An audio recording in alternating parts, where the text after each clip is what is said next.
Hello, everyone. Alex here from Alex and Books. On today's episode from Let's Talk Books, we have Bjorn from Bjorn Book Labs. Hello. Hello, nice to meet you. Yeah, sure. My name is Bjorn Rögren. I'm from Sweden. I live in Stockholm, Sweden here. And professionally, I work as a game developer. I'm a 3D artist, so I create like environments for open world games. So it's quite different from the book thing I do. I also have an Instagram account where I have a lot of channels where I talk about books as well.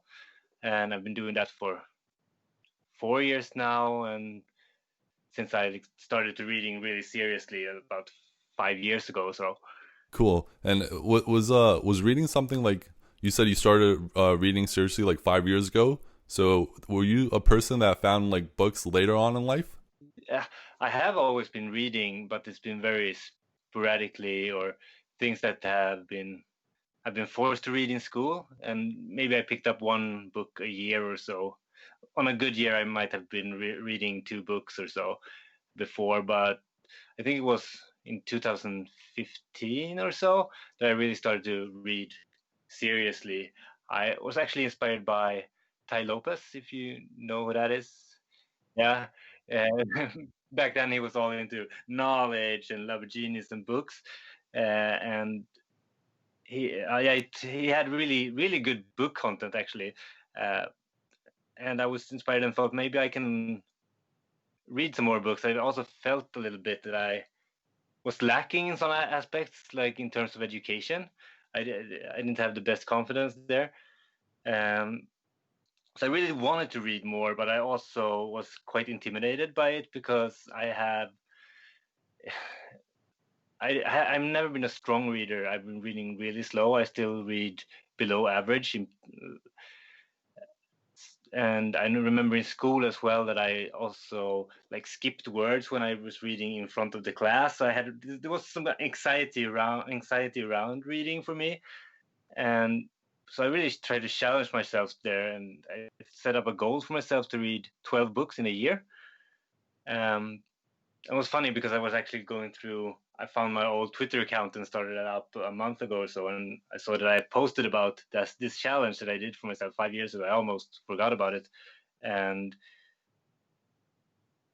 I was writing like, okay, I managed to do that goal and read 12 books that year, and I set another goal for myself. Like next year, I'm going to read 24 books, and it was like huge for me.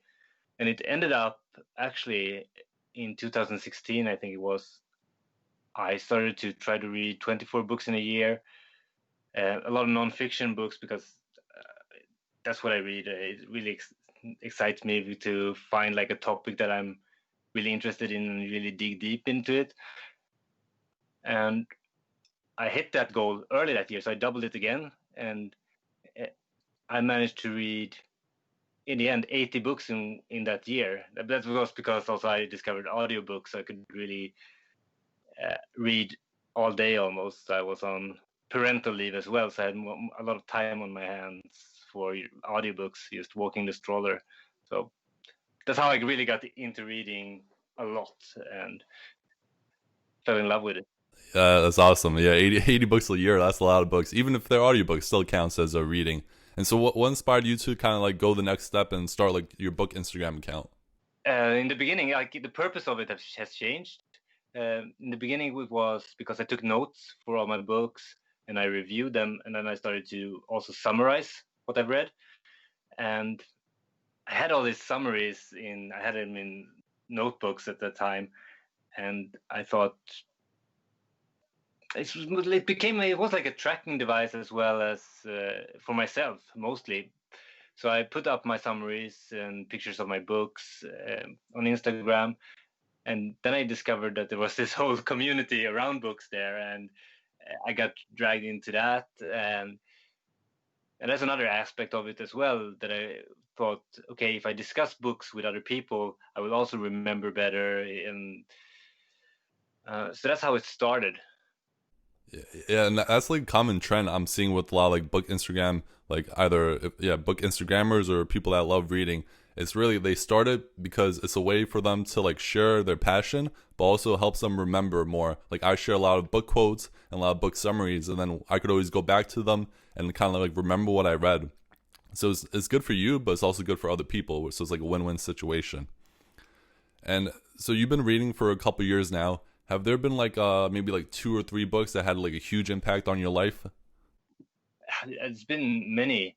I mean, I talked about that year when I just read so many books, probably more than I should have, and it's like it's almost hard to remember how you was before that, because if you read, like if you haven't read that much and you start reading all the best books in like the nonfiction, personal development, biographies, all that, you're so bombarded with insights and ideas that like, it's impossible not to change, right? So there's been so many books, but I think the ones that really stand out for me is the ones that come to you like the right book at the right time kind of books, where I discover something totally new. I have this one, for instance, A Guide to the Good Life by what's his name, William B. Irvine. It's special to me because that was my introduction to Stoicism. As you know, I'm a big fan of Stoicism and Greek philosophy in general, but it's really a philosophy that has impacted my way of thinking a lot, and so that's holds a special place in my heart.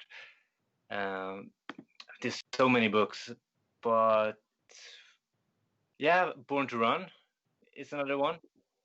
Uh, for many reasons, it was one of the first books that I read on when I started to become a more avid reader.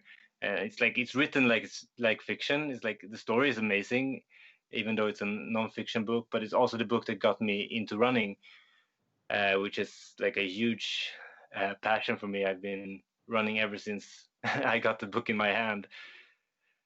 So that's been really impactful book. I think that in combination with Can't Hurt Me, with which is a much newer book, but if Born to Run got me into running, then David Goggins' book got me into pushing myself much harder than I would otherwise. So Yeah, yeah, it's awesome when you read a book that kind of motivates you to do something. Like, yeah, Can't Hurt Me motivated me to start running every Saturday, and I started like sharing that post. Like, I would run in the rain and the snow, no matter how cold it is, I would be running. And yeah, it's great. It's amazing that a book could do something that like impactful. And what I like about your Instagram account is that you really kind of take what you learn and you apply it. Like you do like these book experiments. Like I remember, I think you did one like fasting. You did a couple other ones. Can you kind of share like what you've done and what you learned? oh yeah, yeah. So one of the things that I do sometimes, I've been doing that a lot, but it's been more public now because I've been combine it with my reading, is that I try to take ideas from book and just try them out. I think there's so much we can read and learn tons of stuff from books, but nothing beats personal experience. Uh, and also, I like to frame things as experiments because it feels like it's less serious then. So it's like a playful way of trying something new. Um, so what I do is that I've done several experiments. Like fasting was one of them. Is something that I really wanted to try. I mostly because I mean it feels like it's such a powerful spiritual experience for many people, and we don't really have it. Like Sweden is super secular. We don't have anything like that. We just so it's and also I read a lot of spiritual books as well, and I'm interested in like Indian spirituality, all of that. So I wanted to try that, and then I usually post after that, like how did it go? What was my expectations of it? Where did my expectations differ from the reality of trying it out? I also did. It could be very different things. And I think the first one I posted was like growing a beard, and how I eat the same breakfast every morning. Try, recently, I posted about just I did a year where I tried to meditate every day. And so yeah, it's also a tracking device for me, and also for way more reason. And I like to just track. I'm a spreadsheet guy. I have like um, graphs of everything I do and keep tracks and lists for everything. So it's I guess it's a little bit of that as well. Got it. Yeah, yeah. And I encourage more people, like when you read something, like use that information, kind of apply it, like you say, have an experiment with it, like see how it changes your life, and hopefully it helps your life and makes it better. Yeah, it's easy to and just read on and never implement. I mean, if you don't take action on the things you learn, you don't get as much out of it. I mean, a typical example is one advice I see over and over again when I started to read more like nonfiction, even biographies, personal development books. Like, okay, uh, get yourself a mentor. That's key for if you want to cut the learning curve. Everyone knows this, but it feels like no one does it. It's not the easiest thing to find a mentor, but still, uh, we need if if if everyone that we look up to say that that's the one tip you should do that, and you don't do it, then you're doing something wrong.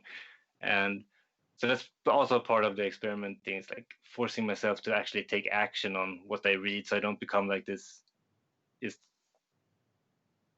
surrounded by a bookshelf, and I haven't actually gone out in the world and experienced anything. Yeah, there's a great quote from Jim Quick's book Limitless. He's like, knowledge is only potential power. It's like you have to apply action, and that's when like you'll get the results. And you mentioned earlier that reading like audiobooks has helped like you read more books. Are there any other like reading tips that you found over the years, or like things that you use to help you remember more of what you read or apply what you read? Audiobooks has been a big one for me, especially now because I have younger kids. So sitting down with the books is very much of a luxury. So audiobooks has really helped me because I can listen to books while I'm working out walking, doing chores and all of that. But also for reading more, I think having multiple books going at one time is important. It's quite it's not obvious why that is a good idea, but the thing is that we go through different moods during the day, and not every book is suited for every mood. So if you have different books like a biography, you have a how-to book about something, maybe you have some, yeah, you have different books, then you are less likely to procrastinate, I think, because you will have something that suits your temper for that moment. Um, Also, always bring a book wherever you go. Uh, you never know when you get an opportunity to read. I mean, you're waiting for a friend who's late. Yeah, you get 10 minutes there. You're standing in line to whatever place, and you get a few minutes to read, and it adds up. And I think that leads us into the last tip as well, which is consistency. Consistency. You can't really ignore that, and you don't have to read like for hours each day. Like 10 minutes, 15 minutes, like it adds up. If you read 15 to 30 minutes a day, it's like that's 40 books a year. No, I don't know the math, but it adds up. For retention, I think what I talked about in the beginning here, well, like writing summaries and take notes helps, but also review the notes. That's where I'm I'm not as good at as I want to be, but it really helps. And then also discuss with others. Could join a book club or something, or go on Instagram and interact with other people that are reading those books. It really helps. I think book clubs. I have one in Stockholm where we meet over a couple of beers once a month or so, and like if I compare the books I just read for myself compared to the ones that I have a book club around, like there's this night and day difference in how much I retain, and also getting all these other people's viewpoints and perspectives on it. It's you can't compare it really. And what I try to get into now for retention is to teach others, like make videos about and teach others what I've learned from books. I think that's the hardest one and the one that least people do. But I mean, you probably noticed that as well. If you have a book that you talked about on the podcast, or if you made a video for social media or anything, the things you talk about in that video, those things are like, they will stick. It feels like you tell your brain by focusing on this small part of the book and presenting it to an audience. It sends a signal to the brain that says, "This is important. I need to remember this." And I think that's a good tip for retaining more. Yeah, I think that's wonderful. Especially, yeah, what I tell people is like the more work you put in, the more you'll get out of your book. So like you mentioned, yeah, like after you read the book, review it, try to apply what you learn. Yeah, you could join a book club, whether it's an actual book club or an online community like our book Instagram account, and yeah, share what you learn with others, teach people, and like you get more out of the book, so the other people, and it's like a win-win situation. So it's like it's a great method, and it's like you're just spreading knowledge and you're learning yourself. So it's a great thing to do. And so you've been reading for a while now, and then one question I like to ask guests is like, what's maybe one or two like really popular books that you didn't like? Because I always try to tell people like, not everyone's gonna love one specific book just because it's a bestseller. Like it's okay to like disagree with the author or not like a book. So are there like maybe one or two books that come to mind? Yeah, I have a few. I'm usually pretty. I'm not the most like skeptical and critical person, but I had a few books that like didn't resonate at all. I think Good to Great is one. Like I don't know. I just remember I struggled with it, and it's like, yes, this is common sense. I I get it. And another one is actually what is it called? Autobiography of a Yogi by Yogananda. Uh, it's it's too weird. Like I think of myself as open-minded, but that was my that now I know where my where the board moved for me. It was too weird at times. And another one I hope I really, because I like his other books. Cal Newport, I love Deep Work. It's one of my favorites actually. I read his book So Good They Can't Ignore You, and but I think it might be that it's aimed at a younger audience because it feels like I've already learned those principles uh, the hard way through experience, uh, and also that the sources he pulls from uh, are probably better books than that book. I know it is a lot of things from Michael Gladwell's book at least. Which one? What's the name of the one about persistent training or dedicated Was it Outliers? outliers? Yeah, outliers, and I know it draws from the Bhagavad Gita and Mastery by Robert Greene. So if you read those three books instead, you get much more. Yeah, like yeah, there's like the book The Power of Now, which a lot of people love, but I didn't really enjoy. And yeah, like I tell people, like not every book's for everyone, and it's okay to disagree and not like an author, or like an author might have one book you don't like, but you like his other books. Like yeah, like I liked I haven't read So Good They Can't Ignore You, but I did like Deep Work. So I actually have a copy of So Good They Can't Ignore You, so I might put that on hold for now. But yeah, that It's funny you mention The Power of Now because I didn't like that either. And I remember I after it I read also A New Earth, his other book, and I I like that better. But as the years has gone by, I've read this book. I mean, here I have it here, A New Earth. It's probably the book I've read most amount of times in my life. But I remember because I saw my first reviews of it that I posted on Instagram. I didn't like The Power of Now that much, and um, I didn't give this one the most positive either. But over time, like Eckhart Tolle is one of my favorite persons, probably.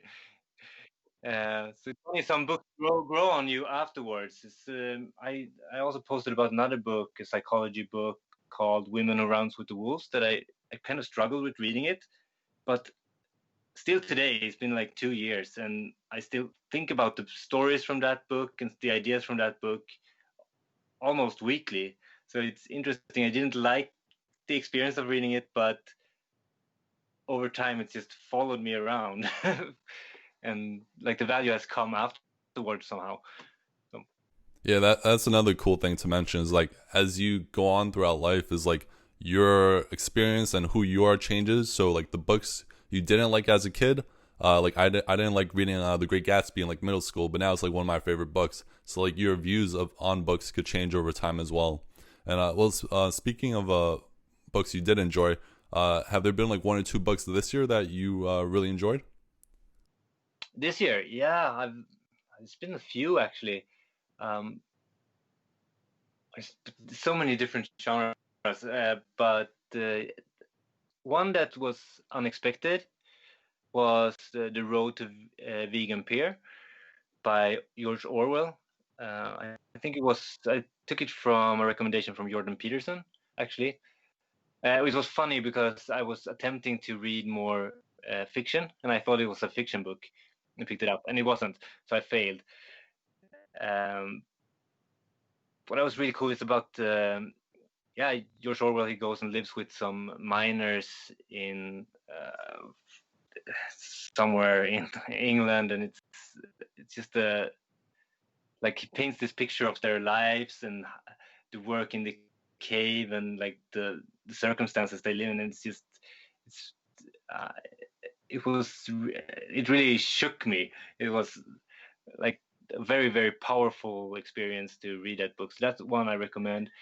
Also, on the lighter side, I read a business book called Oversubscribed by Daniel Priestley. It was really good. I've been trying to uh, get into the more entrepreneurial side of things this year, so I've been trying to read more of that, and I really enjoyed that one. And there's so many, but I can't come up with them right now. Well, I think that's yeah two wonderful recommendations. I have The Road to Wigan Pier on my bookshelf. I still have to read that, and I'll look into oversubscribe. And Yeah. I really enjoyed talking books with you, and I'm sure like listeners would want to learn more about you. Can you tell us like your Instagram page handle and anywhere else listeners could go to find you? Oh, you can find me in many places now. I mean, I've just had my Instagram account for the longest time. It's Poor Bjorn's Book Lab. I now have a YouTube page, Poor Bjorn, and Twitter, Poor Bjorn. So yeah, check those out if you want to see more experiments and some book recommendations and reviews and other shenanigans as well. Awesome. So I'll make sure to add that in the show notes and description below so people could, make it easier to find you.